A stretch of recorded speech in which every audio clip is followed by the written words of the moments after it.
Hey guys, Level Cap here. I'm back after taking a week off of YouTube to get to know my newborn son, Jeffrey. It's been an absolute blast and total exhaustion getting to know this guy and learning how to take care of our first kid.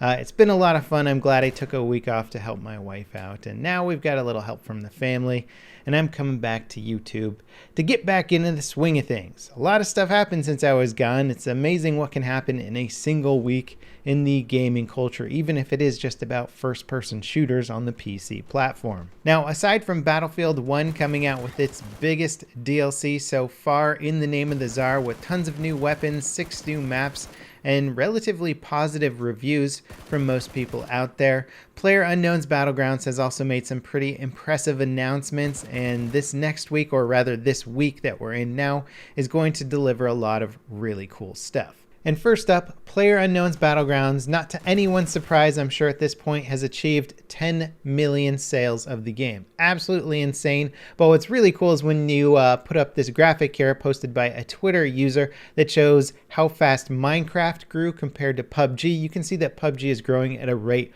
far faster than Minecraft ever did.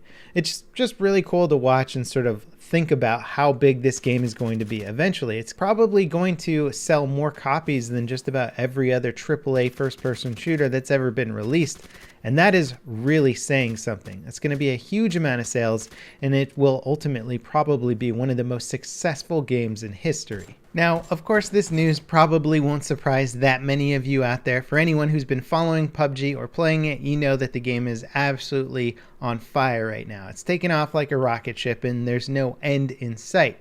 What is really cool, though, if you have been playing the game a lot, is that the next patch coming out for this game is going to add a new weapon that is not going to be a loot crate only weapon, and they're also going to change a bunch of other really cool things, like adding leaderboards to the first-person perspective game mode, which I think will be a great addition. Now, the new weapon being added to the game is the Mini 14. This is like the M14, except it should be shooting 5.56 style ammunition. If you guys watched the weapons video I did a couple weeks back talking about 10 guns that would really balance out the game, I mentioned putting in a DMR style weapon for the 5.56 platform, and the Mini 14 should fit that role. So that's really exciting. I can't wait to try out the Mini 14. It hasn't been in a huge amount of first-person shooters that I've played, but it is a really cool little semi-automatic rifle. So if you enjoyed sort of the semi-automatic spam fest of some of these guns in the game, or you want something that hopefully will be a little bit more accurate at further ranges, the Mini 14 could be a really fun weapon to use.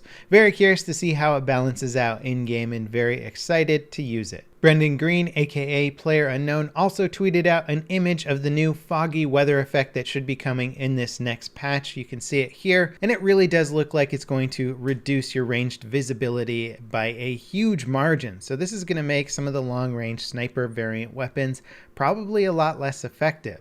It's pretty exciting to think what it could actually do to some game modes or maps, considering that so much of this map here is about long-range outdoor gameplay, and once you take that away, things are going to get much more close quarter, much more aggressive. It'll be interesting, although it could have the undesired effect too of people just not seeing each other and there being less action in general. We'll have to wait and see how it plays out. I am very excited for it. Unfortunately, there's been no mention about the rainy weather effect game mode, whether or not they're going to tweak the sound effects in that game mode and try and make it a little bit more playable, as I think a lot of people just back out of rain game modes now. So if they are seeing that as a trend for that specific style of weather effect, I think that's a good indicator that maybe they need to change it. Now again, with this new patch, we're getting the first-person perspective leaderboard, something that for whatever reason just wasn't included with the first-person perspective game mode until, well, this next patch. And this is actually a really welcome addition. There's been some things that have cropped up from not having leaderboards, which I would consider unforeseen side effects of unranked gameplay. One of those side effects is just having massive quantities of people dropping on the school every single game, just so they can get some easy early game kills to get battle points and try and unlock more battle packs. Now that the Steam Marketplace has items that are worth so much money, I think a lot of players are just trying to farm battle points to get battle packs and hopefully get some of those rare items that they can then sell on the Steam Marketplace. I mean, I already know several players who have gotten items that are worth hundreds of dollars. I myself have gotten an item that's worth over over $100 on the Steam Marketplace. So, I mean, there's a big incentive to want to play this game and get battle points, and the fastest way to do it is to just drop on school early game and kill as many people as possible, exit, and restart. And that's an unfortunate side effect of not having a rank system. With a rank system, as soon as you start upgrading your player rank, you'll probably see a lot less people doing this. However, it is still a problem for lower ranked games, and hopefully the developers can find some solutions to this, and also the AFK player solution, where if you're playing on squads, there's a huge amount of AFK players that just drop in to get standard battle points just for being in the game and placing.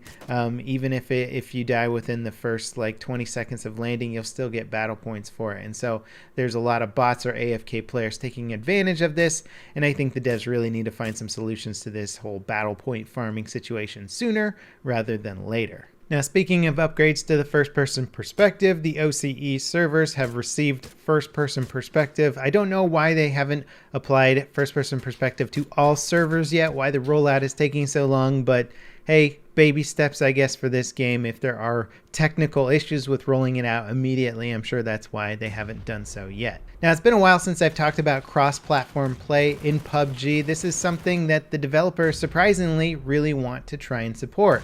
Very few games out there try cross-platform support, especially shooters out there. In fact, I think there's only one game that I've ever played that has supported cross-platform play, and it really had mixed results. Something that I wouldn't necessarily encourage developers to try and do, but for whatever reason, PlayerUnknown's Battlegrounds is trying to support cross-platform play. In a recent conversation with GameIndustry.biz, Brendan Green talked about cross-platform support and said that he doesn't really want people who are playing on keyboard and mouse to play against people with controllers.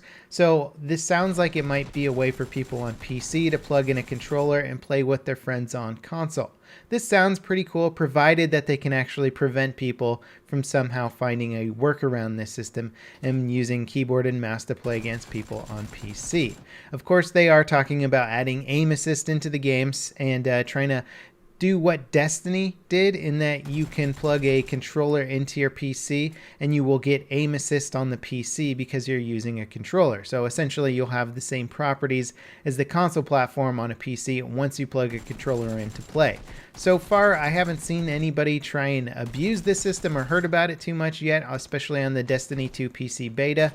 But I have a feeling that somebody somewhere is going to figure out how to plug in a keyboard and mouse to the PC and then have the game think that it's a controller so that you can get aim assist with the advantage of keyboard and mouse quick response time. That could be kind of an issue, but maybe the devs will figure out a way around this. And personally, if that's what cross-platform play ultimately ends up being, where PC players can plug in a controller to play with players on console, then I'm okay with that. I think it's okay in general. Console players might have an issue, as it could essentially allow the cheater environment on the PC platform to merge its way into console, which is one of the nicer benefits of consoles. You never have to really worry about somebody cheating too much, as it's extremely difficult to do on the console platform, where it's far more prevalent on PC. And despite the overwhelmingly negative response from the communities about integrating PC and console players together, it seems like it's something that the devs really want to go forward with. Personally, I don't think it's worth all the trouble to try and allow PC players to play with console players out there. It could be a cool addition to the game, but it might just bring with it a lot of problems that aren't worth the effort. However, based on what Brendan Green has said, it sounds like they're partnering up with a lot of studios right now that sort of want to help out and work with PUBG, so it could be very little effort on the developers' part to get this cross-platform integration. In fact, it could be totally funded by Microsoft itself. So in terms of PUBG's resource commitment to implementing this kind of feature, it could be totally free for them, in which case it's certainly not a bad thing to try and pursue. It's clear that Microsoft is trying to bridge the gap between the Xbox and PC gaming market, and they've got a long ways to go, but this could be an interesting way of getting that started. Anyway, this is a very exciting week for PUBG. Leaderboards and a new weapon are really going to add some more flavor to the game, and everybody's just waiting on that new map to drop as well. Very excited for it. I'll be playing PUBG and playing a lot of the new Battlefield stuff on Twitch this week, so if you want to come by the Twitch channel, subscribe, hang out, you are more than welcome to do so. There's links for that in the video description. As always, guys, thanks for watching, and I'll see you next time. This is Level Cap, signing off.